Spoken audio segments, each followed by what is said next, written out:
উত্তরবঙ্গে বিপর্যয় পরিস্থিতি দ্রুত পদক্ষেপের দাবি জানিয়েছেন বিরোধী দলনেতা।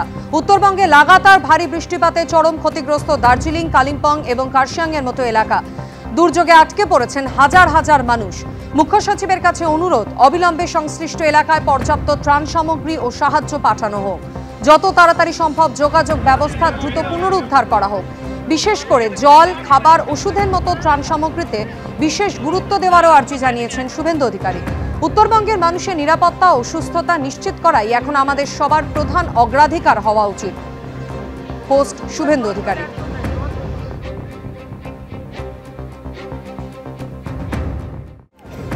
একদিকে উত্তরবঙ্গে ভারী বৃষ্টি, জলমগ্ন একাধিক জায়গা, আর এরই মধ্যে জল ছেড়েছে ডিভিসি। আর জল ছাড়ার পরিমাণ ৭১,০০০-এর বেশি কিউসেক। মনোজ বন্দ্যোপাধ্যায় আমাদের প্রতিনিধি সরাসরি আমাদের সঙ্গে রয়েছেন। মনোজ, ডিভিসি কর্তৃপক্ষ সূত্রে কি জানতে পারছো? দেখো, ডিভিসি সূত্রে বলা হচ্ছে যে নতুন করে জল ছাড়ার পরিমাণ বাড়ানো হয়নি।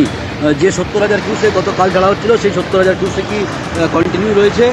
এবং দুর্গাপুর ব্যারেজ থেকে সেই কারণে জল ছাড়ার পরিমাণ গতকাল সর্বোচ্চ বেড়ে যেটা ৭৫,৬৫০ কিউসেক ছিল, সেটা আজকে সকাল থেকে দুর্গাপুর ব্যারেজ থেকে জল ছাড়ার পরিমাণটা প্রায় ৪,০০০ কিউসেক কমানো হয়েছে।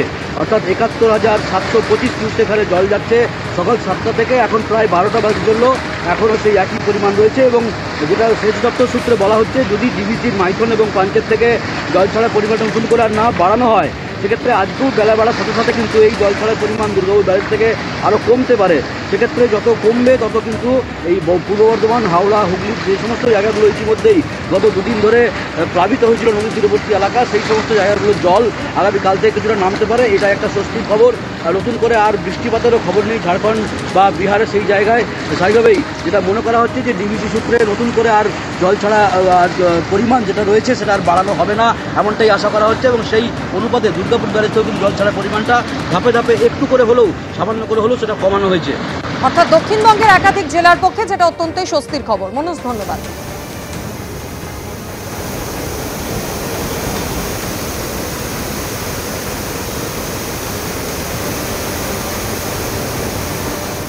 শিলিগুড়ি সংলগ্ন ১ নম্বর ডাকগ্রামে পোড়াঝাড় গ্রামে আজ ভোরে মহানন্দায় হরপা বাঁধ ভেঙে ২০০টির বেশি বাড়ি ক্ষতিগ্রস্ত হয়েছে। ঘর ছাড়া বহু মানুষ। স্থানীয় স্কুলে আশ্রয় নিয়েছেন ঘর ছাড়ারা।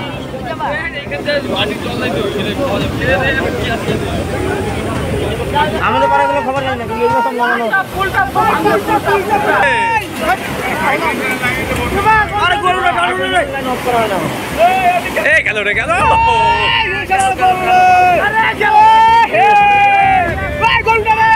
রাস্তা, জমি একের পর এক জলের তোড়ে ভেসে চলে যাচ্ছে। বাড়ির একতলা সম্পূর্ণভাবে জলমগ্ন। ১৫০ থেকে ২০০টি পরিবার এক একটি গ্রামে সম্পূর্ণভাবে জলের তলায় যাদের জীবন। চারিদিকে জল, অথচ পানীয় জলের আকার। খাবার নেই, কিভাবে এতগুলো দিন কাটাবেন তারা? আর এরই মধ্যে চিন্তা বাড়াচ্ছে আলিপুর আবহাওয়া দপ্তরের পূর্বাভাস, যেখানে বলা হচ্ছে উত্তরবঙ্গের একাধিক জেলায় কমলা সতর্কতা।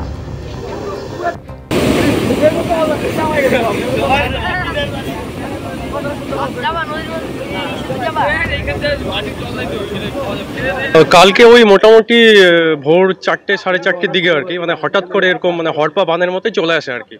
মানে পরিস্থিতি এতটাই ভয়াবহ ছিল যে মানুষ মানে দেখতে পেয়েছে যে এখানে বাঁধ মানে ভেঙে যাচ্ছে, কিন্তু পরিস্থিতি এমনই ছিল যে মানে নিজের প্রাণ বাঁচাবে না বাঁধটাকে রক্ষা করবে। তো নিজের প্রাণ বাঁচাতে গিয়ে তখন আর এই বাঁধটাকে আর বাঁচাতে পারেনি।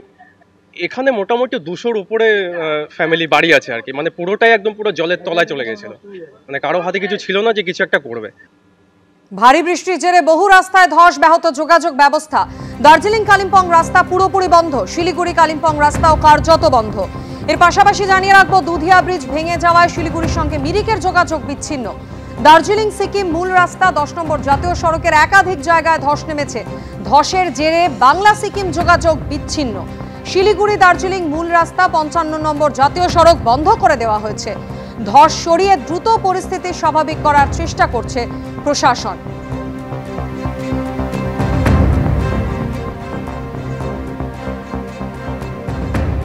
क्वेश्चन खड़ा पड़ा ये लैंडस्लाइड हुआ है करीबन 2:30 के समय 2:30 टाइम में हुआ है। पूरा बंद हो गया, ये चलाचल तो कोई रास्ता ही नहीं है ना। तो इतना जाम लगा हुआ है सुबह से, है ना। यहाँ पर तीन को घर है जो ऊपर में, वो भी पूरा डेंजर में स्थिति में रखा हुआ है। জলমগ্ন কোচবিহারের একাধিক জায়গায় জলবন্দী পরিস্থিতি। শুভেন্দু ভট্টাচার্য আমাদের প্রতিনিধি সরাসরি আমাদের সঙ্গে রয়েছেন। শুভেন্দু, দার্জিলিং, শিলিগুড়ি, কালিম্পং, কার্শিয়াং একাধিক জায়গার ছবি আমরা দেখেছি। রাস্তা সম্পূর্ণভাবে বিপর্যস্ত, জনজীবন বিপর্যস্ত, একাধিক বাড়ি জলের তলায়। কোচবিহারে এই মুহূর্তে যেখানে তুমি রয়েছো, কি ছবি?